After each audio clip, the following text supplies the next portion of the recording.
Classificação indicativa. Livre para todos os públicos.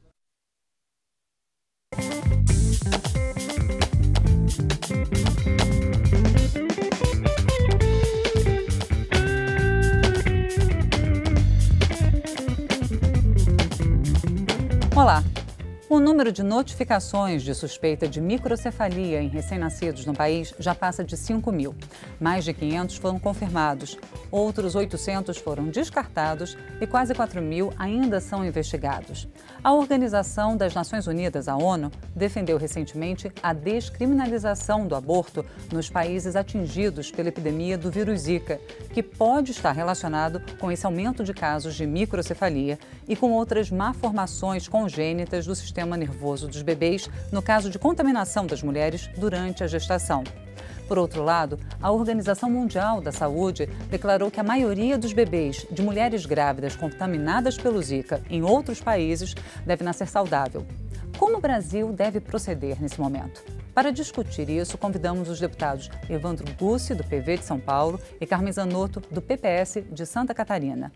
Eu sou Fabiana Mello e o Brasil em Debate é uma produção da TV Câmara, da Rádio Câmara. Obrigada pela presença aqui no estúdio, deputados. Gostaria de iniciar essa pergunta iniciar esse debate, perguntando para a deputada Carmen Zanotto. Como a senhora acha que o Brasil deveria proceder, principalmente em relação a essa recomendação da Organização das Nações Unidas sobre a descriminalização do aborto? Primeiro eu quero saudar todos que estão nos acompanhando, saudar a Fabiana que está aqui conosco, que é um prazer estar com o deputado Evandro discutindo este tema num momento tão importante onde o Brasil vive uma emergência sanitária, o mundo está vivendo essa emergência e nós, parlamentares, temos a grande tarefa de buscar todas as formas para a gente minimizar essa situação. Nós não temos nenhum dado ainda que justifique esta recomendação da ONU. Por quê? Porque nós temos já um pouco mais de 500 casos confirmados e mais de 800 casos descartados. Então, se você faz algum tipo de intervenção, como permitir o aborto, nós vamos estar correndo num grave risco de estarmos cometendo até um crime em função de que, além das crianças que nascem com microcefalia ter as várias etapas, algumas poderão ter sequelas leves, moderadas ou muito graves, a gente não tem nenhum dado ainda para que esse tema seja o tema principal. Pelo menos não é o tema da minha pauta como parlamentar, esta orientação em função da falta absoluta que a gente tem de dados frente a essa situação nova que o país está vivendo. Então, o que nós precisamos fazer? Nos debruçar sobre todas as frentes, em especial a mais importante delas, que é a gente tentar combater a proliferação do mosquito Aedes aegypti no país, porque o Estado, através da sociedade e do poder público, falhou, né? Quando a gente deve ter subestimado, ou a gente acostumou que tinha que fazer o combate ao mosquito e o tempo foi passando e a gente agora tem essa situação a partir do ano passado extremamente complexa, gravíssima, aonde o poder público, nas mais variadas esferas de governo, vai ter que, Fabiana, se organizar para poder dar conta dessa nova demanda que a gente tem no país. Obrigada, deputada Carmen. Deputado Evandro Gussi, a deputada Carmen disse que não é o caso de falar em descriminalização. Agora, há já quem defenda, como o deputado Anderson Ferreira, do PR de Pernambuco, o aumento da pena nos casos de aborto por microcefalia ou má formação. Qual a posição do senhor sobre isso? Veja, retomando um pouco do que a deputada Carmen disse, nós temos aí duas questões que me custa entender por que foram conectadas. Uma é uma questão sanitária, de fato. Nós temos que fazer todo o empenho possível e aqui precisamos voltar a uma ideia mais adequada sobre as relações entre a pessoa humana, entre a comunidade, a sociedade civil e o Estado, porque nós estamos vivendo cada vez mais no Brasil que a gente chama de pan-estatismo, ou seja, o Estado tem que ser responsável por tudo, desde o que nós pensamos até o que nós comemos, e nenhum lugar funcionou com um modelo assim. Né?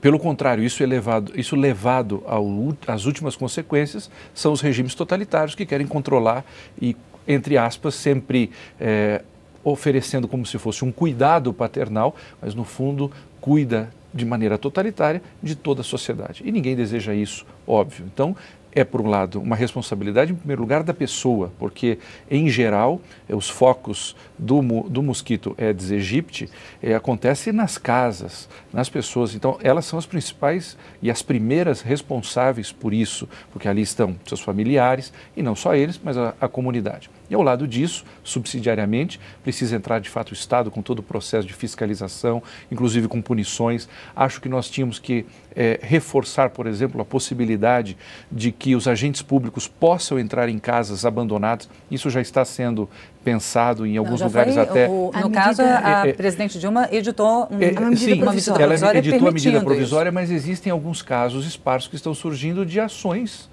contrárias a isso, porque, de certa maneira, isso poderia ofender a propriedade privada de alguma maneira. Então, o que eu dizia era, nós temos que reforçar no debate parlamentar a importância dessa medida provisória, entre outras medidas. Então, no aspecto sanitário, estou completamente de acordo. O ponto que me toca é o seguinte: na história da humanidade, lá atrás, os povos primitivos e até povos de alguma maneira ilustrados, como foram os romanos, tinham uma dificuldade de lidar com pessoas que não eram biologicamente, fisiologicamente, entre aspas, perfeitas. Existia, por exemplo, no Império Romano, a pedra de Tarpeia, em que eram jogadas as crianças que por algum motivo nasceu com algum tipo de deficiência física, mental e assim por diante. Uma das maiores marcas na mudança de rota desse processo foi a experiência cristã. Inclusive, um fato inusitado é que nas igrejas da patrística e depois do começo da Idade Média, eram comuns, e isso ainda se verifica em algumas igrejas europeias, você ter berços, que ainda nos museus existem. Então, eram deixados berços na igreja, porque a pessoa foi construindo uma cultura de que aquelas crianças não precisavam e não deveriam ser mortas, mas ainda aquelas pessoas não tinham uma maturidade moral de acolher amorosamente os filhos que tinham essa condição. E, portanto, se tornou uma certa tradição que essas pessoas, num determinado momento, iam lá e deixavam essas crianças nos bercinhos, nas naves das igrejas, e que alguém depois cuidava, ou por orfanatos, ou famílias que adotavam. Isso foi levando a um comportamento de que nós aceitamos, amamos e promovemos as pessoas que têm qualquer tipo de deficiência. Nós aprovamos no ano passado o Estatuto da Pessoa com Deficiência. O que nós queremos dizer com isso? Que essas pessoas são dignas, têm a mesma dignidade, princípio consolidado na nossa Constituição, de qualquer outra pessoa. Quando eu vejo qualquer tipo de discurso que, por conta da microcefalia, que, repito, aí nós temos um problema de saúde pública e sanitário que precisa ser combatido, óbvio. Nós não queremos que as pessoas fiquem doentes se nós podemos evitar isso. Mas uma vez que nós não podemos evitar algum tipo de doença, nós descartamos aqueles que não são saudáveis, é um retrocesso de mais de 2000 anos na história da humanidade. Nós hoje temos a paz, nós amamos aquelas pessoas. Eu tenho na minha família, tenho conhecidos e sei o que essas pessoas são capazes e como muitas vezes uma criança ou um adolescente, um adulto com uma deficiência mental ou física é capaz de construir em unidade familiar. Então, me parece absolutamente inadmissível nós voltarmos a uma cultura eugênica, ou seja, de seleção.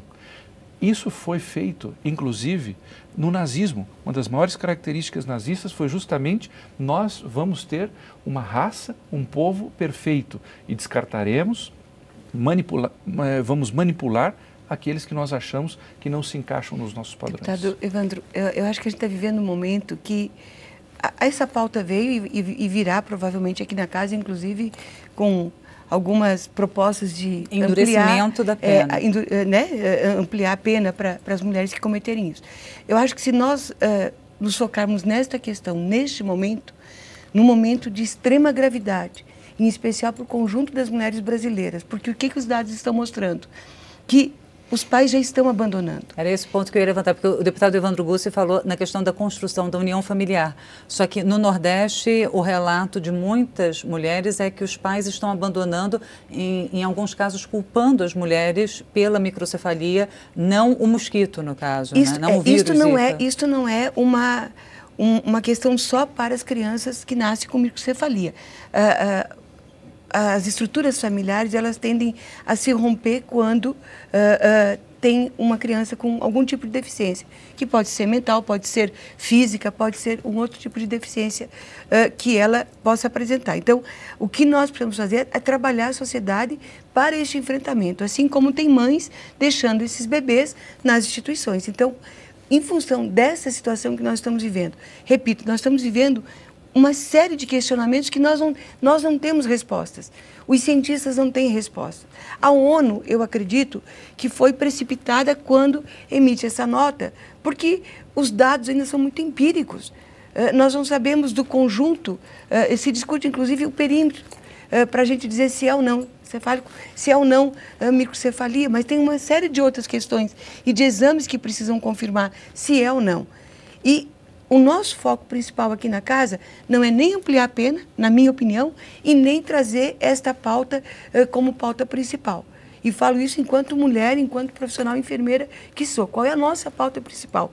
É a unidade do parlamento, para que a gente possa pegar dessa medida provisória 712, que foi do governo federal, para que permita a entrada nas casas, que a gente aprimore essa medida provisória, inclusive discutindo, eu tenho emendas nesse sentido, discutindo a ampliação da licença maternidade, porque as empresas cidadãs, a licença maternidade vai até 6 meses, pode ampliar mais 60 dias. Mas e as demais empresas? Só que isso também não pode ser custo do empresário. Isso tem que ser custo do Estado. Principalmente no momento de crise econômica em que já há um aumento na taxa de desemprego. Exatamente, porque, de novo, nós vamos penalizar quem? As mulheres, que vão acabar sendo demitidas. Ou não contratadas. Ou não contratadas, porque aquela empresa, a micro e pequena empresa, não tem condições. Eu até confesso que tinha pensado numa extensão até 12 meses, mas pela empresa cidadã, primeiro a empresa paga e depois ela é ressarcida. A micro e pequena empresa não consegue pagar um vencimento de 2 funcionários por 8 meses. A gente vai discutir agora durante a comissão mista como é que isso pode ser melhorado. Mas, na minha opinião, quem tem que pagar esta conta é o Estado, é a Previdência que tem que assegurar os recursos para que esta mãe possa efetivamente estar assistindo. Porque é ela, deputado, que vai levar esse filho para o médico. É ela que vai atender esse filho em casa, na grande maioria das vezes. Nós estamos trabalhando muito para esse conceito de família, da responsabilidade do pai perante a criação do seu filho. Tanto é que agora, há 15 dias atrás, passou, né, a proposta do deputado Osmar Terra, nós somos uma das deputadas que foi coautora, onde foi aprovado no Senado o Estatuto da Criança. E esse Estatuto... Que prevê todos os estudos da criança de 0 a 6 anos, prevê a ampliação da licença paternidade para mais 15 dias nas empresas cidadãs. Por que nas empresas cidadãs? Porque elas têm essa prerrogativa. Como é que a gente pode, num momento de crise econômica, dar e garantir a este conjunto da população que está sofrendo, ou porque o Estado falhou, ou porque o seu vizinho falhou, ou porque ele mesmo falhou, não tomando conta do seu espaço? E esse é o papel do parlamento neste momento. E tem um agravante que a gente vai precisar discutir muito aqui, deputado, e tomara que o presidente da nossa casa venha a colocar na pauta, que são os recursos financeiros para fazer frente a todas as políticas de saúde, em especial esta crise que a gente está vivendo. Obrigada, deputada. Nós vamos fazer um rápido intervalo e voltamos com o Brasil em Debate em instantes. Não saia daí.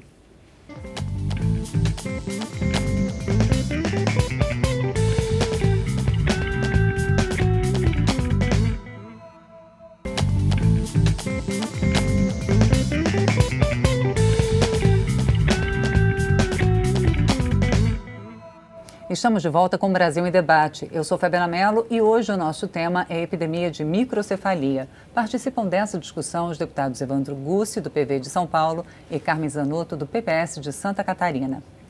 Bom, deputados, os senhores falaram rapidamente sobre a responsabilidade pelo combate ao mosquito Aedes aegypti. O deputado Evandro falou sobre o fato de quase 80% dos criadouros ficarem em residências, né? Então, a responsabilidade muitas vezes é da própria família, mas a deputada Carmen lembrou do fato que o mosquito não respeita a cerca, né? E não respeita o perímetro residencial. Então, às vezes você pode combater o mosquito na sua residência, mas o vizinho não combate. Então, eu queria saber, deputado Evandro, se, na opinião do senhor, o governo falhou na conscientização da sociedade né? O mosquito, ele transmite não apenas o Zika, mas dengue e chikungunya. A dengue era a ameaça mais forte, com a qual nós já convivemos há décadas, mas a Zika apareceu como sendo uma doença menos grave até essa relação que ainda não foi totalmente confirmada, mas é uma forte suspeita, com a microcefalia. Como o senhor avalia a conscientização, a ação do governo no combate ao Aedes aegypti e como deve ser a partir de agora e o que a Câmara pode fazer? Bom, eu acho que mais do que responder se o governo falhou ou não, eu posso dizer com tranquilidade que a nossa concepção de sociedade falhou, sobretudo no século XX e agora nessa entrada do século XXI. Veja, e começo com um exemplo. Hoje, todos nós trabalhamos e nos empenhamos muitas vezes para fortalecer as santas casas. A deputada Carmen tem um trabalho enorme na saúde e a gente tenta enviar recursos para as santas casas, etc. e tal. Mas a gente se esquece como elas foram construídas. Elas foram construídas por iniciativas das comunidades. Elas não foram obras do poder público. Elas foram obras da comunidade que se organizou e levantou aqueles prédios que hoje nós temos dificuldade de mantê-los. Porque no século XX, sobretudo, nós tivemos uma visão de que alguém faria as coisas no nosso lugar. De que o Estado, que o príncipe Salvador resolveria todos os nossos problemas e nós só pagaríamos impostos para que ele pudesse fazer isso. E isso foi criando na sociedade, nas últimas décadas, sobretudo, uma percepção de que o problema nunca é meu. E isso acontece na saúde. Eu me lembro quando era criança, quando havia alguém com uma doença grave que precisava, e não faz tanto tempo assim, que dependia de grandes recursos financeiros, era comum nas pequenas cidades as pessoas se organizarem, fazerem festas, rifas, etc. E Hoje tudo mais, também acontece. Uma ação conjunta. Ações conjuntas e tal. Hoje, em regra, o que acontece são mandados de segurança no Poder Judiciário para medicamentos e procedimentos de alto custo. Não estou dizendo que seja contra isso em determinadas circunstâncias, mas foi se perdendo. Mas isso principalmente após a Constituição de 88, Sim, que no tem o Brasil. princípio de saúde universal para todos. E que é uma visão equivocada sobre o que significa direitos sociais. Não é o tema do nosso trabalho, não vou entrar nisso. Há toda uma doutrina sobre direitos sociais e que no Brasil muitas vezes é extremamente mal compreendida. Mas eu queria fechar com o seguinte. Nós sempre voltamos nessa pergunta, o governo falhou ou não? Eu acho que nós falhamos como um todo em perceber que todos os estados, os bons estados, eles funcionam com base num grande princípio, que inclusive fundamenta a União Europeia, o chamado princípio da subsidiariedade, que está no Tratado de Roma, no Tratado de Maastricht. Ou seja, eu não devo dar a uma instituição maior aquilo que uma menor pode fazer e fazer bem. Por isso que funciona a União Europeia. Aquilo que é menor pode ser feito pelos menores, eles que o façam.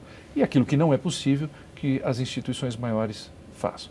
Então, nós precisamos sim trazer responsabilidade. Eu acho que aí é um ponto importante que a pessoa, na sua casa, hoje, se você perguntar, a maioria das pessoas sabe quais são os procedimentos, sabe que não pode ter água parada. Sabe que isso pode acontecer. Agora, as pessoas que sabem e são livres para deixar a sua água parada, elas precisam ser responsabilizadas. Não estou ainda, acho que esse é um debate que nós temos que fazer no parlamento. Nós precisamos trazer responsabilidade para a população, para cada um de nós, porque eu também sou cidadão, no combate a isso daí. Senão nós vamos voltar de novo de que isso é um problema do governo, isso é um problema do Estado e eu não tenho nada a ver com isso. E repito, o Estado, em muitos casos, conseguirá adentrar nesses muros não respeitados pelos mosquitos, não é? Mas sem a participação e a responsabilização das pessoas. Quando o senhor fala em responsabilização, eu queria a opinião da senhora sobre essa responsabilização. Ela deveria vir na forma de multas, lembrando aquele velho princípio de que o brasileiro, a parte mais sensível do nosso corpo normalmente é o bolso? E acho que não é do brasileiro, é do ser humano como um todo. Ela deverá vir na forma de multa e na forma de permissão, inclusive que o poder público local entre na propriedade e, se necessário, faça a limpeza e cobre a conta. Porque a gente sabe de vários patrimônios que estão abandonados, prédios, casas, terrenos, e ali estão criadouros. Então, lamentavelmente, no momento que nós estamos vivendo, nós temos que permitir a entrada e não conseguiu localizar o proprietário, a tomada de decisão que é a limpeza, porque senão não adianta também você só notificar e manter aquela situação como está. Então, o momento exige que o parlamento encaminhe as suas leis nesse sentido, e essa medida provisória vai trabalhar provavelmente nesse sentido, porque as emendas que foram apresentadas, também apresentei uma nesse sentido. Algumas câmaras de vereadores já têm uma legislação permitindo esse tipo de atividade, porque a situação ela é muito grave. Se nós entendermos que ela é grave, a primeira resposta que todos nós precisamos nos dar é: eu cumpri com a minha tarefa esta semana? Eu olhei o potinho com folhagem? Eu olhei se no fundo do terreno da minha casa eu não estou com uma garrafa PET ou um potinho de margarina aberto? Ou uma tampa. Ou uma tampinha. De água sanitária, que seja, Isto. ou um copo de café. Vamos pegar o exemplo aqui da Esplanada que a gente viu na grande imprensa nacional. Não adianta a gente achar que isso acontece na casa do outro. Isso tem que ser primeiro a partir do nosso domicílio para a gente poder, porque senão nós não vamos conseguir ultrapassar essa situação. E a outra questão que é também extremamente grave. O deputado falou nas APAES, mas as APAES, país afora, têm estrutura para acolher esse conjunto de crianças que estão nascendo com microcefalia, que dependerão de estrutura do setor saúde. Nós precisamos ampliar os NAFs, nós precisamos, que é o Núcleo de Apoio à Saúde da Família, nós precisamos do diagnóstico o mais rápido possível para essas crianças. Por quê? Porque a estimulação precoce é fundamental. E o diagnóstico rápido significa o quê? Ou confirma ou libera aquela criança.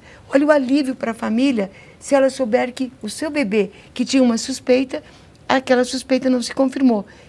E a gente tem que se debruçar em como fazer com que a família abrace essa criança, a família busque todo tipo de tratamento. Agora, ela não pode bater na primeira porta, na segunda, na terceira e não ter as respostas. Não ter o exame ou os exames demorarem 6, 8 meses. Então, a nossa tarefa, além de trabalhar na medida provisória, nós, parlamentares, cometemos um grande equívoco aqui na Casa quando nós aprovamos hoje a Emenda Constitucional 86 no foco único da questão do orçamento impositivo.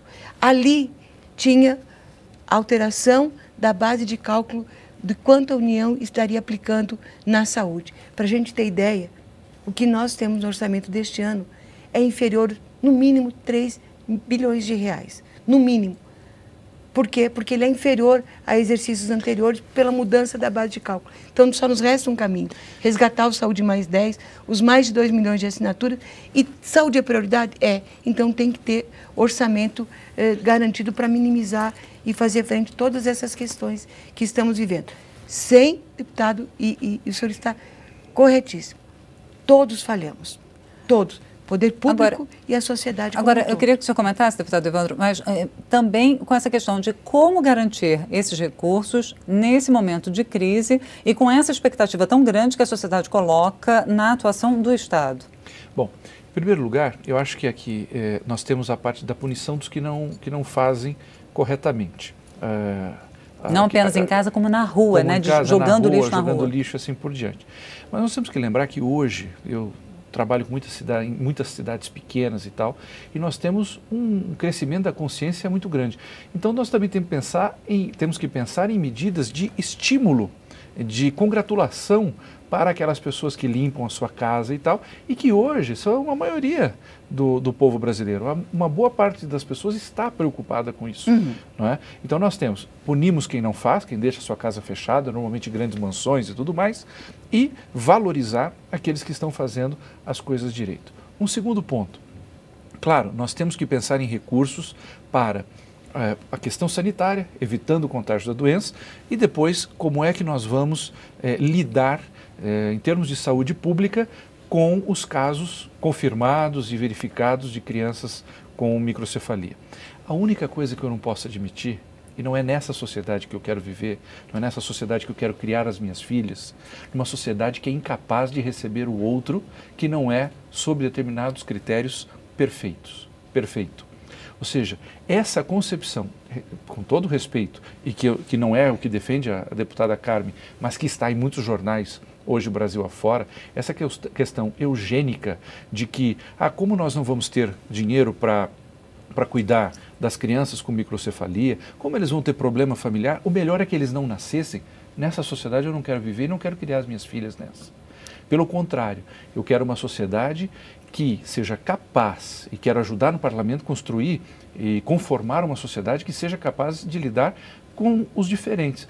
Claro, no século XIX nós tivemos e somos fruto de um pensamento que a gente chama utilitarista, em que a concepção daquilo que é o bem se confunde com aquilo que me dá prazer e que não me crie problema. E isso entrou na família. Isso entrou na família. Quantas pessoas nós ouvimos dizer que me descontentou nisso, não vai me dar retornos em termos afetivos, etc. e tal, eu também não quero. Não, pelo contrário, nós precisamos contribuir para que a gente, inclusive com orçamento, com propostas públicas e principalmente com o debate. Veja, o nome do programa em que estamos, Brasil em Debate, significa que o parlamento deve debater, porque essas ideias entrarão nas casas dos cidadãos brasileiros e contribuirão para que eles possam refletir sobre temas importantes. Só concluindo, eu acho que esse papel, além da atividade legislativa e além de trazer o apoio orçamentário, e concordo aqui com as medidas já propostas pela deputada Carmen, nós precisamos colocar esse debate. E o primeiro dele é: nós queremos construir, o Brasil nasceu assim, aceitando raças diferentes, aceitando povos diferentes, e o Brasil que eu quero para o futuro e que tem essas raízes é aquele que também lidará com amor, com generosidade. Teremos dificuldades? Teremos, mas passaremos juntos e não excluindo alguns. Deputada Carmen, um minuto para concluir, por favor. Nós temos que tomar muito cuidado para a gente não criar um preconceito com relação a todas as crianças e as pessoas com algum tipo de deficiência.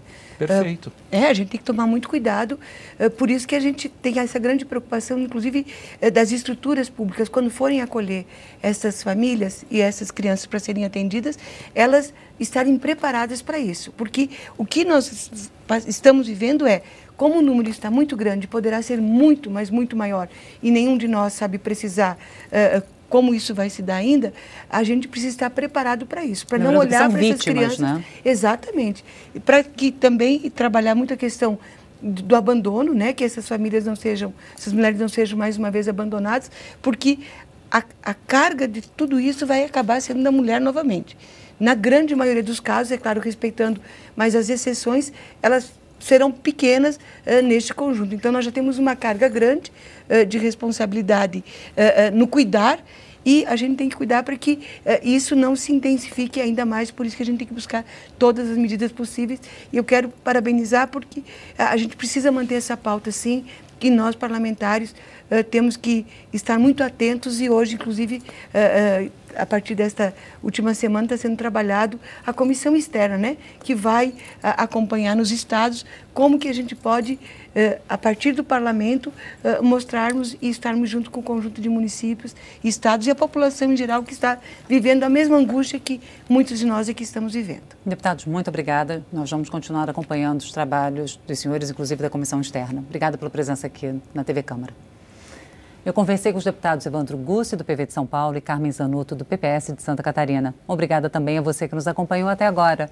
Lembrando que você pode conferir novamente esta e as outras edições do Brasil em Debate na internet. Nosso endereço é câmara.leg.br/Brasil em Debate. Eu sou Fabiana Mello, espero você em uma outra oportunidade. Até lá.